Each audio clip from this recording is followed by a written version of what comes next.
For the well-oiled Labour machine in Wellingborough, it was a nail-biter till the very last moment. 28-year-old Jen Kitchen converting a Conservative majority of 18,000 into a 6,000 majority of her own, bringing 2 decades of Tory representation here to an end. The people of Wellingborough have spoken for Britain. This is a stunning victory for the Labour Party and must send a message from Northamptonshire to Downing Street. This is one of the biggest by-election swings in history. Yes. How does it feel? It feels incredible, but it's not without hard work, and it's not without people both switching to Labour and giving us a chance for the first time in a long time. The Conservatives' choice, Helen Harrison's, was a submarine campaign. No flying visits from front benches, no endorsement from the PM. Her partner, Peter Bone, the former minister whose ouster for bullying triggered this by-election, was conspicuous in his absence here in his former fiefdom. Helen, do you regret such a quiet campaign? No, not at all. I think we ran a really vigorous campaign. Just because you couldn't see it didn't mean it wasn't happening. Do you think this shows anything about the national picture?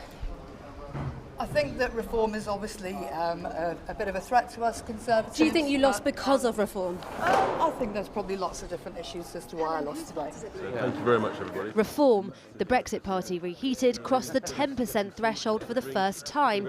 And not just here. In Kingswood in South Gloucestershire, they also came third. Labour's Damien Egan beat the Tories there too, but by a smaller margin than Reform's vote share, prompting claims Reform swung the vote in Labour's favour. Well, we're not here to split the Tory vote. We're here to give the country a genuine, small C Conservative option for governance. You talk about taking on the Conservatives. Tonight was a resounding victory in 2 seats for Labour. Yes, it was, and that's because we've got a 2-party system. We obviously want proportional representation. But look, 3 years ago we were at 1%, no one had heard of us. We're the party that's on the up, we're making great strides, the Lib Dems are disappearing, and we're delighted. Our best 2 by-election results ever. All in all, it was a drubbing for the Conservative Party. Its tally of by-election losses now unparalleled since the 60s. But whispers of disquiet amongst its MPs are for now just that. I have faith in the leadership of the party. I'm supporting the leader of the party. We've changed leader too many times already, and I'm fully supporting Rishi Sunak. Midterm by-elections are always difficult for incumbent governments, and the circumstances of these by-elections were, of course, particularly challenging. Now, I think if you look at the results, very low turnout, and it shows that we've got work to do to show people that we are delivering on their priorities, and that's what I'm absolutely determined to do. Midterm he speaks of, but midterm this is not. All eyes are on these seats as a taster of a general election to come. Kingswood in particular is a bellwether seat that's always voted for the winning party.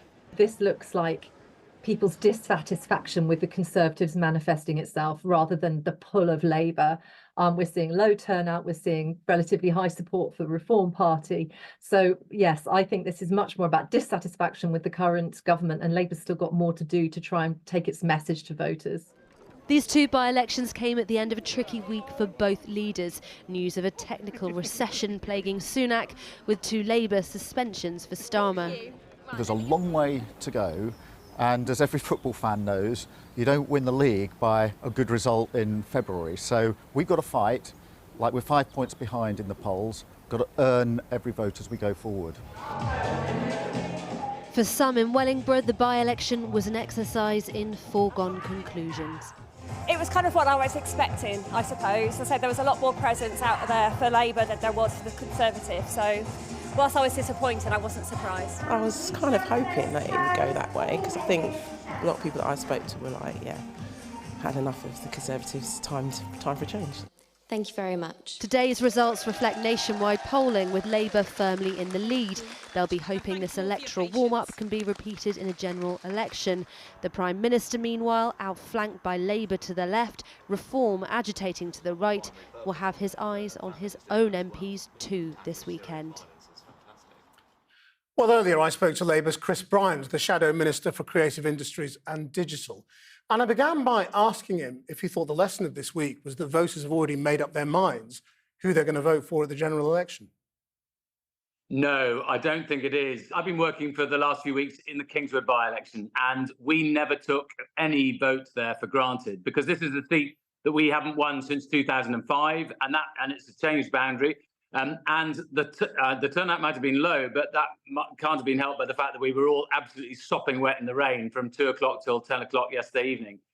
Look, I think the real issue for many people on the doorstep was their financial situation, whether it's the mortgage hikes that they've had to go under, or it's the fact that they know, and they didn't need, you didn't need to announce it on the news that there was a risky recession. They knew it in their own pockets.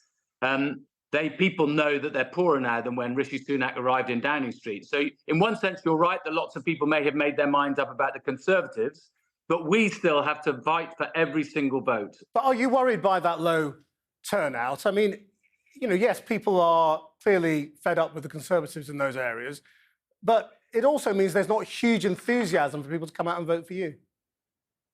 A lot of people are very fed up with the whole of politics. I mean, if you look at this Parliament, you've had 190 Tory MPs that have been ministers. We've had people lying to Parliament. We've had people exposing themselves to their staff and bullying staff. No wonder lots of people are very fed up with politics. So what we've got to do is we've got to give that sense that just as Keir Starmer has changed the Labour Party, so we're able to change Britain for the good. It's quite hard, though, isn't it, when you've jettisoned your big growth policy, the big green growth policy. I mean, 10 days ago, you were out on the airwaves saying you were going to stick to the 28 billion, and then they chopped that away from underneath you. I mean, how do you know that whatever you're saying today won't change tomorrow? Well, you're right. I was out on the airwaves and defending the £28 billion. But look, when we made that commitment in 2021, borrowing for families in their mortgages was cheap and borrowing for governments was cheap. And now it's very expensive because of the way that the Tories have managed the economy. Yeah, but you know, so my point is about how people see politicians and what you say. You know, that what you were saying 10 days ago is no longer true today. And that feeds into that whole distrust of all politicians. Yeah, no, perfectly legitimate point. I get the point you're making. Interestingly, on the doorstep, I had more people saying to me, you know what, I'm glad that you've been upfront and honest and you said, I'm sorry, we're not able to deliver this now, rather than what has historically happened in so many general elections in the past, which is that politicians make lots of promises before an election and then break them afterwards. I think there is a real issue about trust in politics. Keir Starmer is very, very focused on that. And I think that has been rewarded in his by-elections. Now, I mean, you say that, you know, Keir Starmer's changed the Labour Party, but the other problem you had this week was there was a question over how much you've managed to change the Labour Party because of comments made about Israel by candidates and MPs. And, you know, he may have changed, but appalling comments. But the party hasn't necessarily. And you've clearly got a problem with Labour Party membership and what they think about certain subjects like Israel and anti-Semitism, because it wasn't just the comments of those two individuals; it was the people who were attending that meeting. Well, it wasn't a Labour Party meeting. I think the only people from the Labour Party who were at the meeting are the people that you've referred to. But look, that's so far as I'm aware. Look, I mean, I'm not defending what happened in the meeting at all. It was clearly wrong. In fact, there was an opinion poll, I think, in one of the newspapers this week, which showed that a majority of people felt that Keir Starmer had changed the Labour Party, and that, of course, there's always going to be more work to do. 2 election wins, but you've got Rochdale coming up. How should Labour supporters vote there?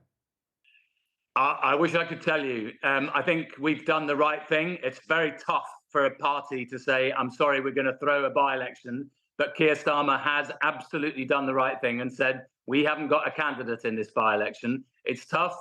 There are lots of candidates there that I wouldn't want to see elected, but we've made the right decision. Chris Bryant, thank you very much. Thank you. And a full list of all those standing in the Rochdale by-election is on your screen now. Polling takes place on Thursday, the 29th of February. Joining me now is Henry Hill from the Conservative News and Opinion website, Conservative Home. What do you think happens now? Does Rishi Sunak come under a load of pressure over his leadership? He's already under pressure from Miriam Cates and Danny Kruger, who are 2 MPs who are part of one of those factions who are saying he needs to change course. Well, I think the factions, they are mostly aiming to change policy, and especially they're gearing up for the almighty internal battle that will happen in the Conservative Party if and when they lose the next general election. I think Rishi's leadership position is relatively safe for no other reason, if nothing else, than that none of the people who really want to be Tory leader want to take over now, right? Like when you're 20 points down in the polls, there's very narrow chances of turning that around before a general election. You don't want to be the person who seizes the crown only to have your name attached to an historic defeat and then be kicked out in turn. So I think that actual pressure on Sunak's leadership will be minimal. Pressure on him on policy will probably increase. So does everybody now think it's over? I mean, it's interesting. The founder of your website, one of your past colleagues, Tim Montgomery, who of course then went to work for Boris Johnson, said last night, it's over for the Tories, absolutely over. We didn't do what we said we'd do and did the things we said we wouldn't. The longer Sunak delays the election day, the angrier the electorate are going to get. That's an interesting argument, isn't it? You know, that's maybe it's better to have an earlier election. It's better for the party to have an election in May to coincide with the local elections, and that's just for a couple of reasons. If you coincide with the local elections, one, you will save a bunch, maybe hundreds of Conservative councillors, because Tory voters who might not turn out for the locals in this kind of political environment but will turn out for the general will turn out at the same time. And also, you still have all of those councillors campaigning for their own seats, and that means that bits of the party that maybe aren't especially enthused about Rishi Sunak will still be campaigning. The moment you go past May, you will almost certainly have taken a drubbing at the locals, and that means that you'll have lost an awful lot of your ground machine, the foot soldiers, the leafleters who make a general election campaign happen. So there is logic to that. I think that what Rishi Sunak hopes by going long, having an election in November, is it gives him two so-called fiscal events to try and turn things around. And if you're having it coming out of the summer, that ideally means that there won't be quite as an acute an NHS backlog. Things like energy bills won't be quite so pressing. What do you make of this argument that's being pushed by the likes of David Frost and Jacob Rees-Mogg that if you add up the Reform and the Conservative votes, you can still beat Labour? I mean, isn't there a basic flaw with that argument that it assumes that people who left the party to go to Reform, you know, would ever come back? Well, some of them might. I think the bigger flaw with this argument, it was exactly the same when people were mentally adding up the Tory and UKIP vote shares back in the day, is that it assumes that all of Reform's voters are Tory voters. UKIP got where it did. Yes, it took a disgruntled core of Tory voters, but it also won over Labour voters who would never have voted for the Conservative Party. And Reform, I think, will be in the same position. So it's slightly fatuous to imagine that you can simply stick the two parties' vote shares together. And I think one thing that should really concern CCHQ is that while it's tempting to think that, the priority here is to focus on Reform and try and box out that threat to the right, there's a real danger that if you do that, every vote you secure on the right, you lose one or more to Labour or the Liberal Democrats. And in a general election, it's Labour and the Liberal Democrats, not Reform, that will actually be taking seats off the Tories. So, I mean, is there any way you think it's winnable? Or if anybody thinks it's genuinely winnable? If you think about this week, Labour had a terrible week. You know, they lost their biggest policy platform and they had a major scandal over candidates. They still won.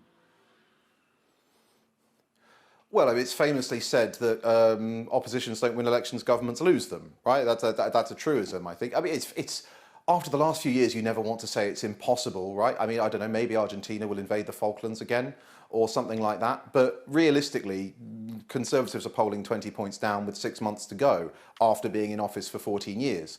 So I think their best shot is to run a really defensive general election campaign, try and hold on to as many seats as possible, choose really carefully where to dig in, and hopefully then they can kind of blunt Labour's offensive and make themselves more competitive more quickly in the future. The problem for Rishi Sunak with that is the moment that he starts digging those political trenches and choosing which bits of the country he's going to defend, all the MPs who are outside those trenches are going to notice, and they're going to kick up a hell of a fuss. So if he decides actually with these polls, it's best to dig into the blue wall, those safe Tories, once safe Tory seats, now leaning Lib Dem, try and save them, then the red wall MPs will be furious. But if he throws resources at trying to hold the red wall when all the evidence is most of those seats are doomed, then he could lose unnecessarily even more seats in the south.